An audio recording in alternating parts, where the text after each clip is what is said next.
Evening, everyone. Welcome to the third part of session 0, which is going to be tonight. We're going to do NPCs for the in the world and town that we have built. Just to give you guys a little summary real quick. I mean, go back and watch the last 2 videos and they'll show you how I built the world and the town. But I want to show you, so whenever I build the world or my town or whatever I do, I continue to think about it, of course. I look at it, look at the map, see what inspires me. And so I went back to my world, and the place is called Ironbridge. And I was sitting here thinking, why is there a world, you know, it's right here in the middle of this forest between these 2 oceans. And I was thinking, you know, why in the world is this place called Ironbridge? And then it just hit me. It's, you know, it's a forest or landmass that's between these 2 bodies of waters, and you have mountains right here. And so I just decided that there is a river that flows through, canal, whatever you want to say, that goes from this body of water to that one, and it comes through, and this Ironbridge is a strategic point between them. And that really helped me. If you remember last time when I did my when I made my settlement, I left these hexes empty. And so what I did is I went back and I thought, oh, if it's called an Ironbridge, and this is, and I'm glad I left them spaced in between, and I put my sections, my low district, my 2 artisan districts, and then my market, you know, away. So it left my middle of my map. Either I could fill it in somehow, some way, or I could, you know, let it breathe for a little bit so I could have a little more inspiration. And so when I came to this idea that, hey, I have this little bitty landmass in between these bodies of water right here, and maybe this is a Ironbridge.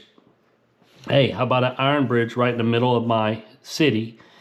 And so the road would come here, and I put brown here as kind of the road, and then the bridge comes here, and then I have water, and that gives me why my town is kind of divided, you know, where I have a section here, a section here, a section here, and a section here. And now, just because I rolled here and this is my starting section doesn't mean I can't come back in and spread my city out. You know, if I want to add a few more places here.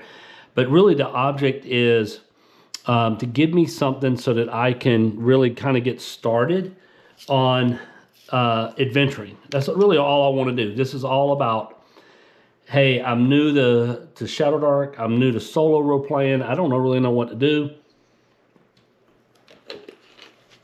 And what this channel is really about is about, hey, how can I just get started?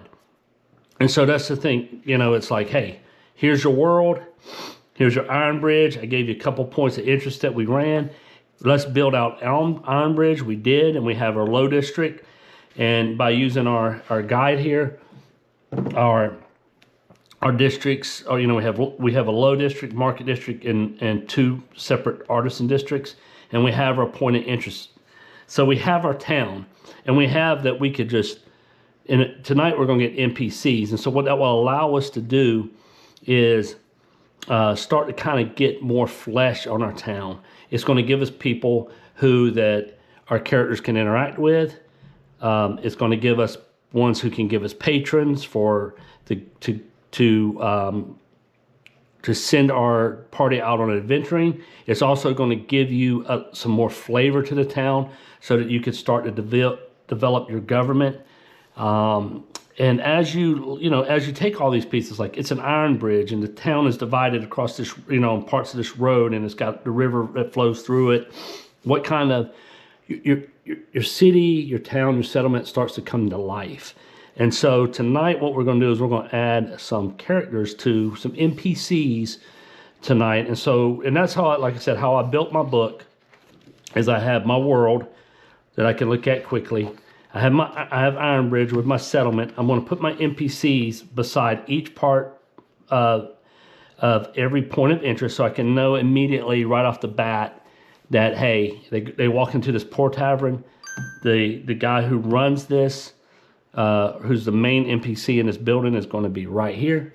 And then I'll just know right off the bat, it'll give me something, boom. So I don't have to sit here and go looking, right? And so what I do on my next, I filled out my taverns, I filled out my shops, and then, so the next thing is that I flip my page here and I have my NPCs right here in my notebook. And so because you can do it one or two ways. I do have 4 districts, so I could do, all the ones who are in the low district here, all the ones who are in the market here, Artisan 1 and Artisan 2 if I want. But I did put, as you'll see when I go, I did put in here under locate, when I built my NPCs, again, I'm going to use the book and we'll see this as we go. But as I did this, I put a location. So that way, if I rolled a metropolis or a city and I had, 8 different districts, because when you roll a metropolis, you get 8 districts. Or if I had a town, it was 6, and I have the ability here for basically 16 NPCs.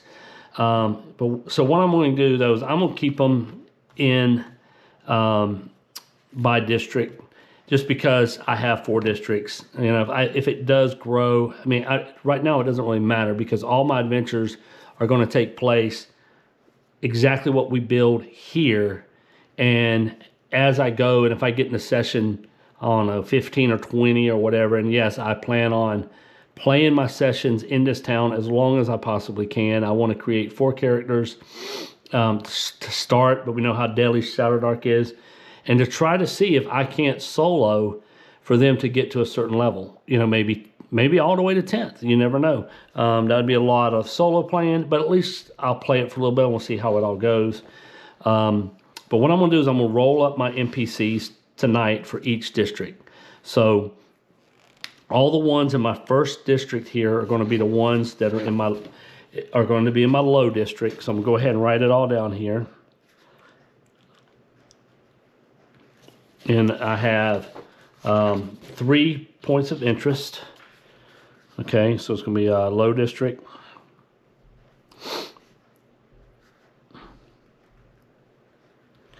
You know what I could do? I'm just going to write it right here, low district, because I forgot that my location also is a place that I can put what the location is. So I have 2 poor taverns and a standard shop.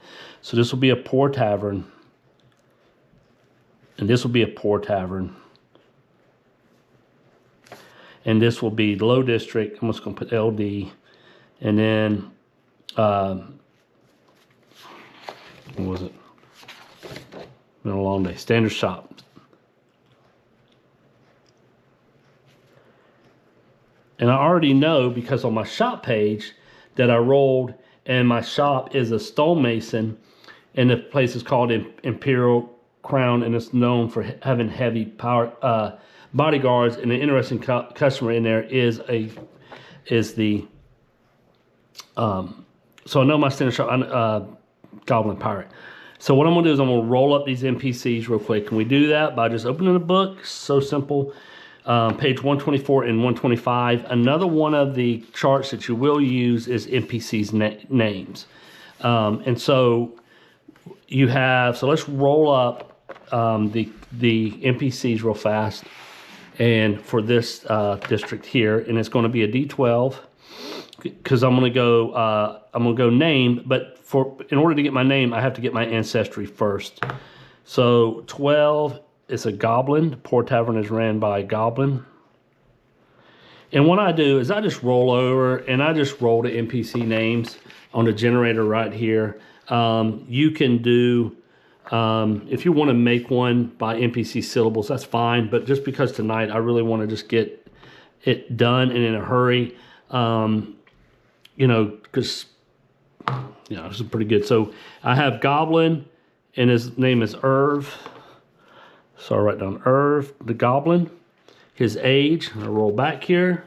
I get me a D8. I roll his age. It's just a 7. He's elderly. Okay, his alignment is a D6, which is a 6. He's chaotic.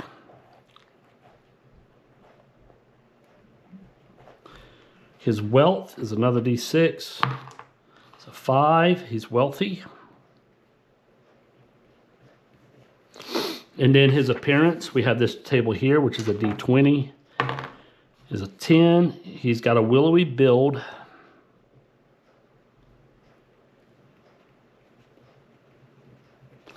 What does he do? 12. He's got a rare accent.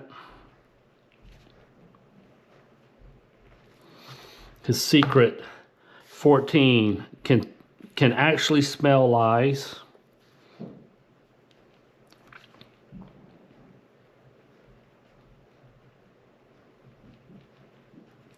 And his occupation. So it's a D4.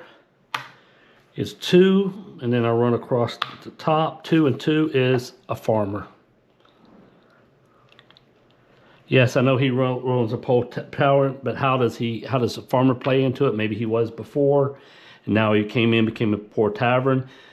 Maybe this guy is not the barkeep or whatever, but he's the owner of the tavern, and so he's a farmer who supplies the poor tavern with food.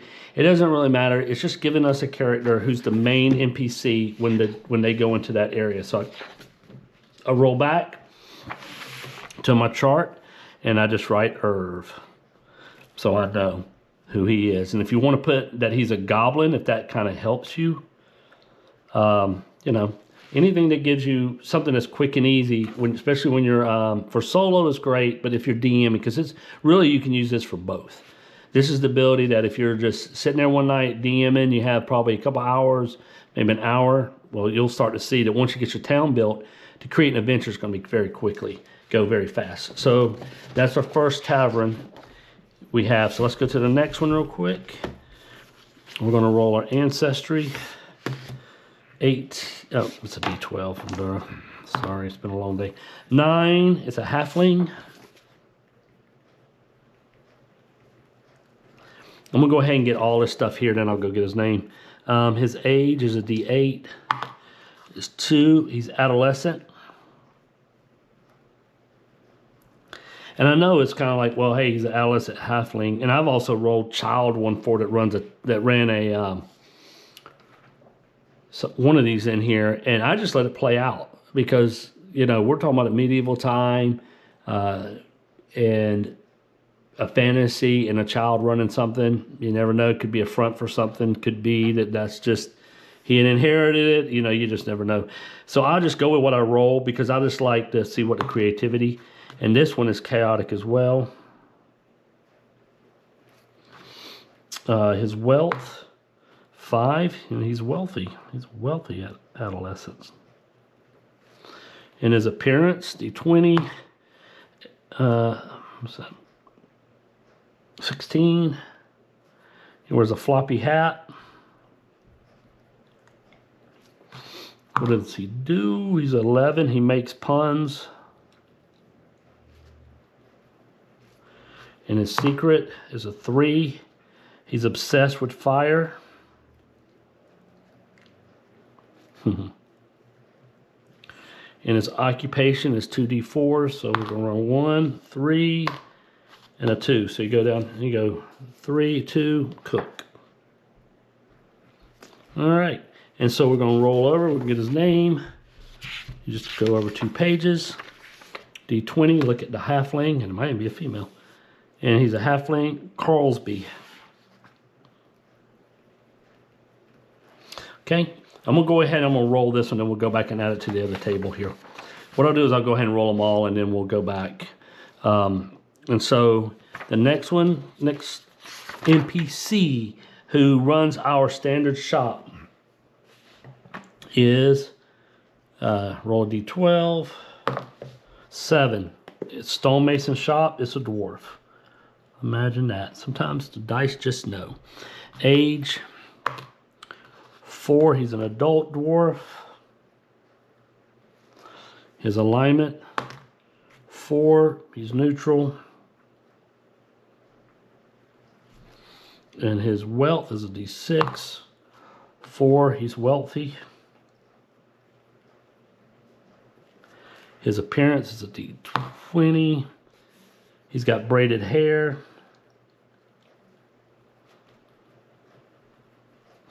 And what does he do? He's a 5, prays aloud.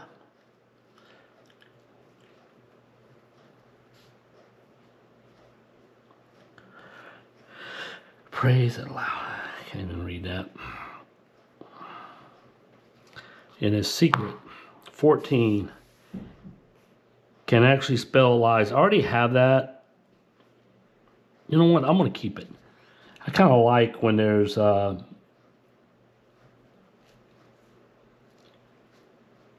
smell lies.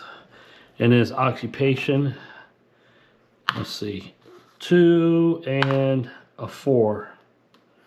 His occupation was a beggar. Very interesting. Now I know when you get these and you get all these kind of this, you know, wild random rolls for NPC qualities, you know, just leave it, because again, RPGs should all be about creativity. And his name is Trogan. Okay. It should be about creativity. These, you know, the beautiful thing about all these games is that you get these random rolls, especially if you're going to play solo. You have to get used to random rolls, because if you use ShadowDark and you get these, if you want to use the prompts in the back or the oracle, you're going to have to use your creativity. And so how this all works, his occupation was a beggar. It doesn't mean that he's one now. It could mean that he was one in the past. And if you want to make it where he was one, you know, in the before, or he is still now, maybe that's what he does, is he goes out when he's you know, he likes to go out and get information or whatever, or he dresses in a beggarly appearance. Whatever you wanted to do, keep these things, and so that, and it also makes your characters all different, so that when your player characters or your NPCs run into them, and they also could be story ideas. The more stuff you have, you don't want to have too much, but the more stuff you have, the better it allows you to be creative. I mean, look, I just had, you know, Ironbridge and a world map and a couple of, you know, I spread out my districts, and now I'm starting to get a whole feel for my world. So let's go right here. The Poor Tavern is ran by Carlsby,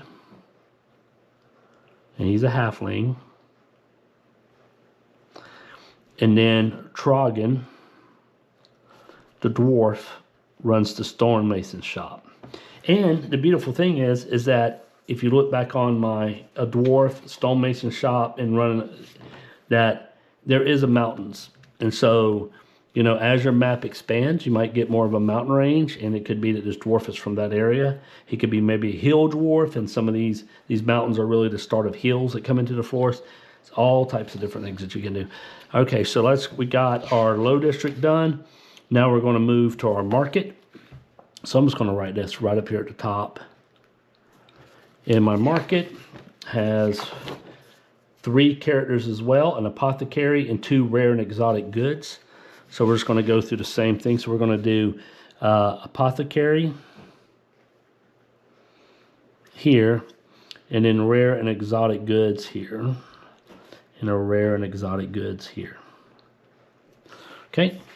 So we go back, I got my page bookmarked here, and I'm going to roll up. So let's see what we got for our apothecary. Ancestry is an 8. Whoop, rolled the wrong dice. Is a 7, it's a dwarf. His age is a D8. 2, adolescence. His alignment is a D6. Chaotic. Man, I got a lot of chaotic in this world. But it's a neutral city. And how all that plays out, I mean, it gives you more and more flavor, right? And then wealth. 5, wealthy. Man, this is a wealthy town. And it will allow you also, as you're rolling these in, it's like after I roll this, I'll sit back and I'll think. And then probably on the next episode, I'll kind of talk, because I'm going to develop the government of my settlement. And so these NPCs are all main players in what my government's going to be, unless I want to come up with someone different. But usually I just use the NPCs that are here, because that way that one of these is the controller. And since I have 2 artisan districts, there might be a powerful guild here. You know, maybe it is a lord, or, you know, but really that doesn't matter. It can give me some flavor, but let's see. Appearance is a 9. He has a scar on his face. What he does He prays out loud as well.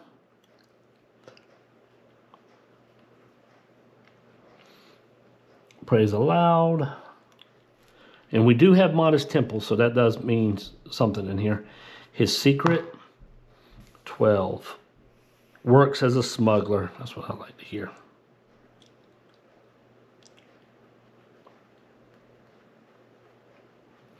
And his occupation, which is 2d4. So we have a 3, and then we're going to go across. 1, baker. Okay. And go over here and get his name for the dwarf. So d20. 7. Ygritte.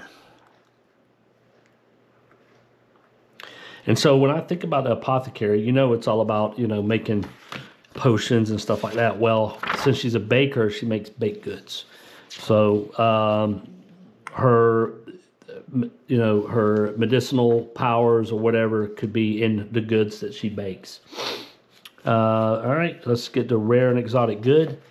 I know it's rolling a lot of dice, but I just want to show you, and because you can kind of get a feel of interest is elf, about how long it really would take you to roll up a character. I mean, a town in these NPCs.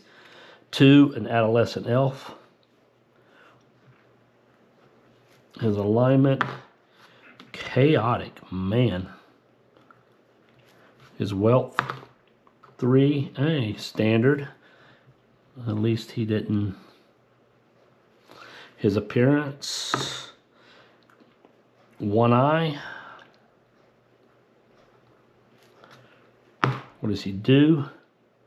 19, swaggers.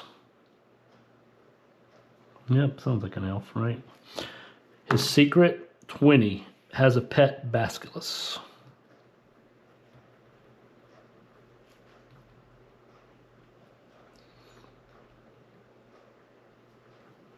And his occupation, 1, gravedigger.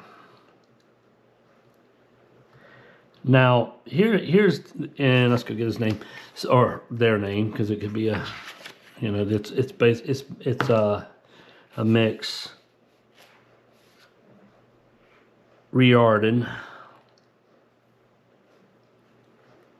the elf. So, you know, and you look at him, there's a you know, this idea of a gravedigger, rare and exotic goods. He could be that he's someone who specializes in, you know, sending out our party to go into tombs and stuff, and that he's always one of the rare and exotic goods could be that he gets maps, you know, and so he pays for them to go into that. You know, you don't have to use everything all these words are just giving you ideas. Gravedigger, grave robber, it can all be the same because you can look down here in occupation, there isn't one. So let's do the one more here. 4 human. This is our second rare and exotic goods. And his age is a D8. A 3, an adult. His alignment, a 4, neutral. His wealth, 3, standard. Thought the dice was about to flip out of my hands onto the floor. All right, his appearance, is a D20. 8, white hair.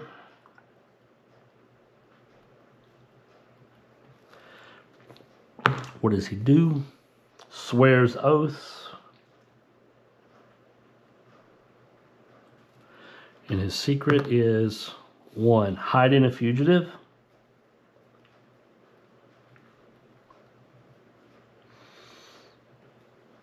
Man, I can't wait to start doing adventures in this thing. Y'all probably do too. But 1 and 4, blacksmith. Okay. Then we go over here to our side here, and we can write down our next shops in the market. So the apothecary is Ygritte the dwarf.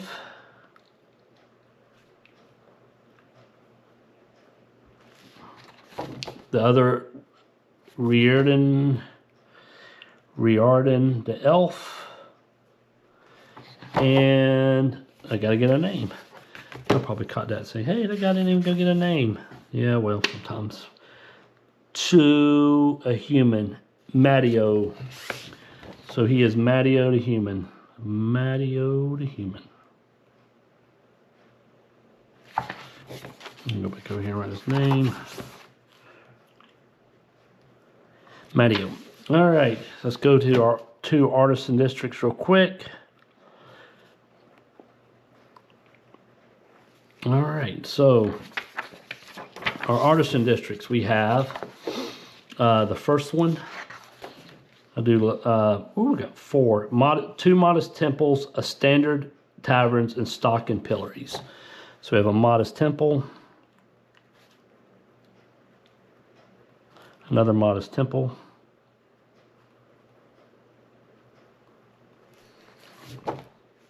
a standard tavern,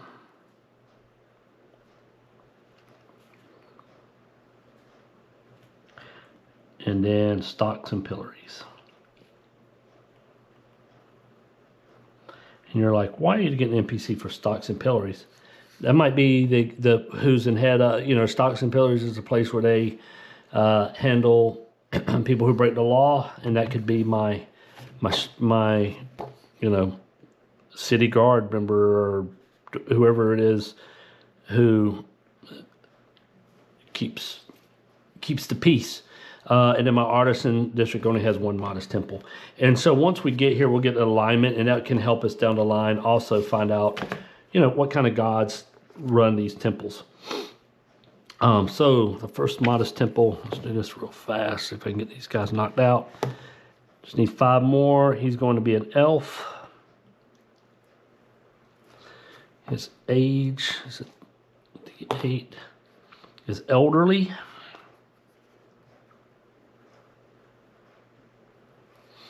His alignment, this could be, is a 4, neutral. His wealth is another D6, extravagance.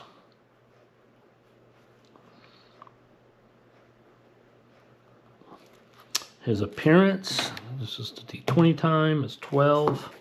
He has a cleft chin.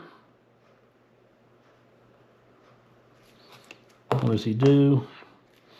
He spits. And 14 can actually, so I'm gonna roll that because I already got 2 of them. In a religious cult, well, imagine that.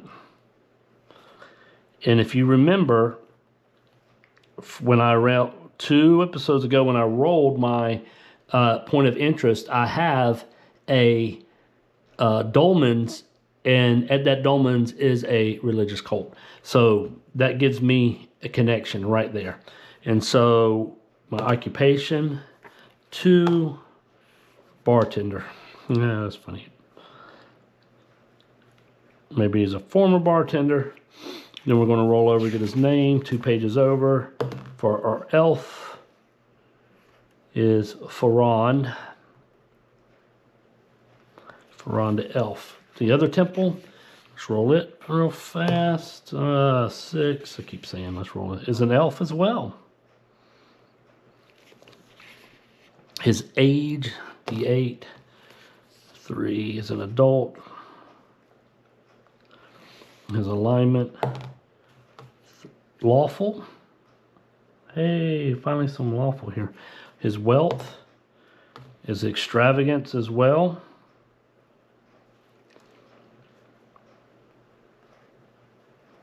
His appearance, 15, tattooed. What does he do? 14, he's forgetful. His secret. 16, in love with the bartender. Uh-oh.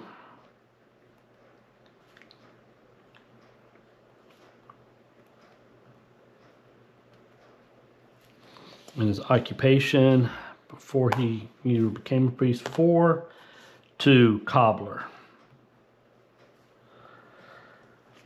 No, and then roll their name. Gravos. Okay. And then we have a standard tavern here. So we'll roll an ancestry, which is a d12. It's a 9. It's a halfling.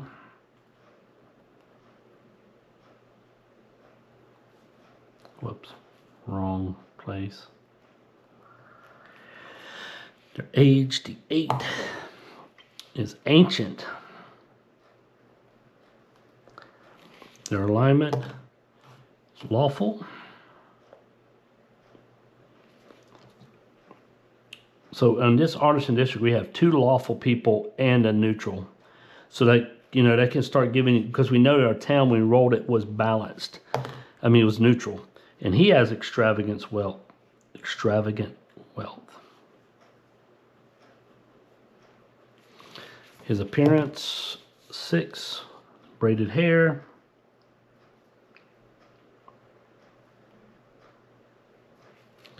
What does he do? 11. Makes puns. Now again, if you want to re-roll, there's nothing that says you can't. And he's hiding a fugitive.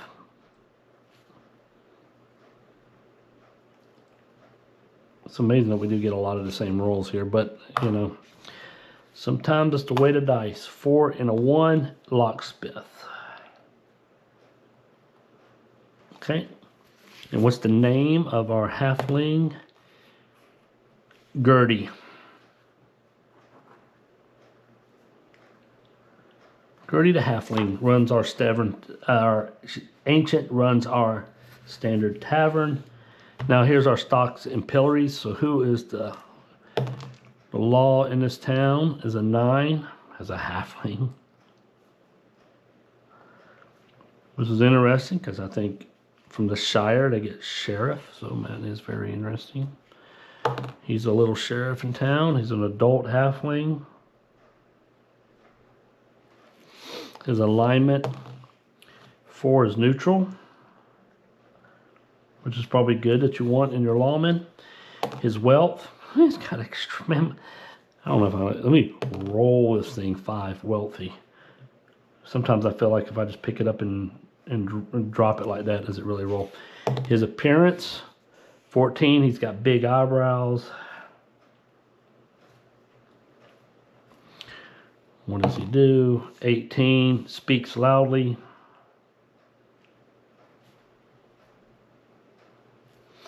And a secret. 5 is a half demon.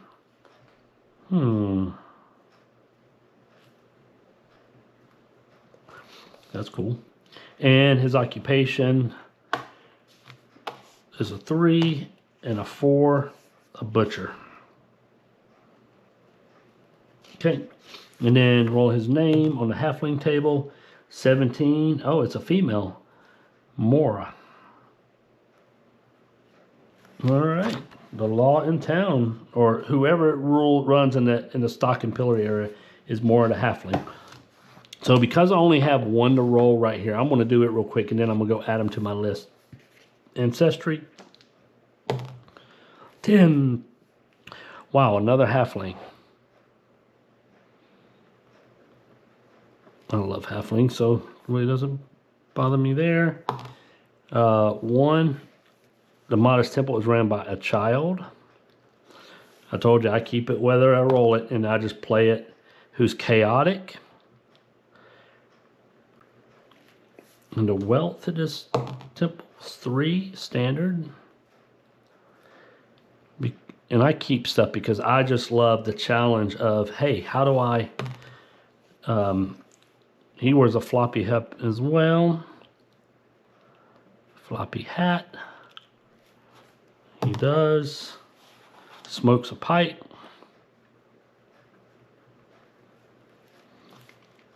His secret.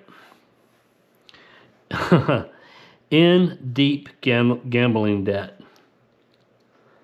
Which could make sense for him. Now that's going to be an interesting temple. And then his occupation as a young child halfling, 3 and a 3. Sailor. You know, how that works, you know, I just want the word, and believe me, as I go along, I'll create these. Usually I'll just use them to start adventures mostly. And let's see if I can get their name real fast. I'm sure I can, since they have a chart to get their name. Is Willie. Young Willie. Okay. And so, what the temples are, I don't know, but having a young child halfling running a temple is going to be interesting. So I'll go over here in my artisan. So for my first modest temple, I have Faron, the elf.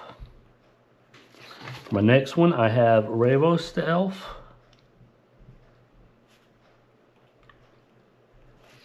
For my standard tavern, I have Gertie, the halfling.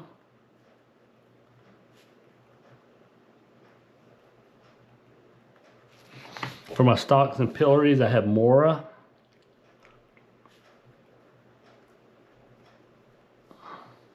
Okay, and my last one here is Willie, love it, the halfling who runs this temple here. Okay, and then what I want to go back and do here is I want to fill in my taverns, right? So I have my owner of my low district tavern who runs the Demon's Tankard. In the low district is Herb the Goblin. Now, you can do one or two things. You can roll up another, if you don't want Herb to be the owner of the tavern, you can roll up another NPC name and throw it in here so that you just know who it is. I just make my NPCs the owner. So my other low district tavern is ran by Carlsby the halfling. And then my artisan who owns the Blade and Camel, known for its cult rituals in the basement, or the standard shop is Trojan. The tavern that is in the artisan district. Artisan district, standard tavern, Gertie, the halfling. Gertie, and it's a halfling. Okay, and then my shop I know is in my low district, so I go here for my standard shop, and it's ran by the owner is Trojan, Trogin, Trogin, or is it with an A? Dwarf with an O. Trojan, and he's a dwarf. Okay, so that's it for tonight. Let's look through here real quick, and then again, just to go over what I have, is I have my world built. Build my world. I have the town of Ironbridge. That is a town that has a bridge through the middle of it, because this town is a central location for people traveling from this part to this part over the oceans. I mean, they could always use, boats and stuff, but this, for a land route, it has been, this little town has developed right over here, right over this, between these two bodies of water. I have my map of my city of Ironbridge. I have my bridge through the middle, have my road here with my brown, and brown, you probably can't, I don't know if you can see it that well, but brown here, and my blue is my river that flows through town. I have each district that is separated. I know what's in each district, that in each hex, like I said, I do hexes so that when the party decides to go from this area to this area, I will automatically have a major point of interest that they can find in that town. I mean, that section as I move, and that's why I like to use hexes. I just think hexes and moving, and especially when we get to adventures, it just makes it so much easier for a DM to go, okay, you're moving from this hex to that hex. If I had a town with all the streets, I'd still have to probably draw it on a hex map or something so I can keep track of traveling. But I'm not very artiste. I might could go find a nice picture of a town and lay it over this design and then print it out, later. But I don't really need it. I just go from one to the other. I use theater of the mind to explain how the town looks. I have plenty of room to write notes if I want of certain things. I could also have a journal, but I'm fleshing it out. So now so when I'm looking at my town, I know right here at the Poor Tavern, I can look right over here. It's ran by Cosby, that halfling. I have, if they go in there, I know it's, I know Cosby the Halfling, I know it's called a Silver Dragon. I know it's known for its dancing. It has the dancing contest. I know it's food and drinks. I kind of have a feel for it because I know it's just a standard tavern. Then I have my other shop and my other tavern, and then here's my NPCs already broken down. So if they go into that area, and so here's the thing, like when you're solo playing, you're probably not going to have, unless you really want, to sit a session of people walking through town, going to each place and visiting. That's fine. As you see, once I get to solo playing, I sit down, I roll an adventure, I get started, and then I might just say, tonight my group is hanging out at the Modest Temple. Maybe the cleric is there, and he goes in and one of these temples, and I'm going to write on what I'll look through. Tonight as I see neutral and chaotic of these two temples, and I have lawful in this one. So I have 3 separate deities here in these temples. So what I'll do is I'll put a deity in here, but then it just gives me, all I want is prompts that allow me to start an adventure. If I have a group, it gives me something that we sit down and play, because as we'll get to this, and it gets to basically my style of playing, and that is, if I got 2 or 3 hours, I want to get the session going. Within 5 to 10 minutes, the party knows what they're going to do. They meet their NPCs. He gives them their mission. Him or her gives them that mission, and they're out and they're going. And then I'm going to do my adventure. And the reason that's the case is because if I'm on a solo, you're going to see how I do it.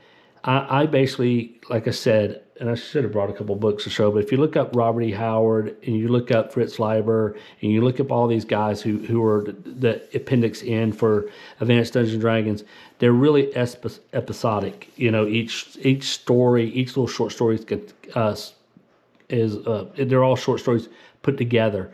And so that's kind of how I play. And we'll get to that, because I think really when it gets down to solo role playing for people, or just regular DM, and if you want to get there and get moving, what it really boils down to is to have the basics so that you could sit down, you could do something, you can get something done. I mean, I could probably run through an adventure in 20 or 30 minutes if I wanted. We'll see how I do adventures. It just gives me something to sit down, do, roll some dice, and then at the end, we do a carousing table and we move on, right? Sit down, the next adventure just pops up. It's just 2 days later, a month later, whatever. But anyway, so what we'll do on our next show we'll start, because what I'm going to do is, there's a lot of character creation channels out there. So I went and got some character, I'll fill out my characters here, and then I have I got this from Matt Jackson's solo channel, which is really, really good as well. He's got a lot of stuff on there. These are the kind of the cards that he made, and they're free on his site. So I like to have it so I can have my 4 characters on here. And then I have stuff to write on the back. So what we're going to do next week is we're going to do the 4th part. And that is going to be, now that we have our world, we have our settlements with our taverns and shops, we have our NPCs, we're going to do how we do the first adventure. And that's going to be the last part of session 0. And then we're going to pick up after that. When I start session 1, I will introduce my 4 characters, and whatever dungeon we roll on the next episode, which will be out later this week, that's the adventure we're going to play. And that will be session 1. So again, thanks for my channel. Do all the, I'm new to this, so I know it's subscribe, like, comment, whatever. Tell people if you really enjoy what I'm doing here. Also, one other thing I want to get answered. It's already a long episode, but just really quick. People have asked me about my book. I am going to put it up in a PDF once I get it where I'm almost, once I get ready to play, I'm going to find out a way that I can get this so that either that people could start downloading if they're interested in seeing how it all works. So yes, I am going to get this out there, and so people can use it. And but again, thanks again for my channel. Again, please like, subscribe, tell your friends. And we'll see you next time for adventure creation, and so we would know what we do when we start session 1 of our ShadowDark solo adventure. Thank you.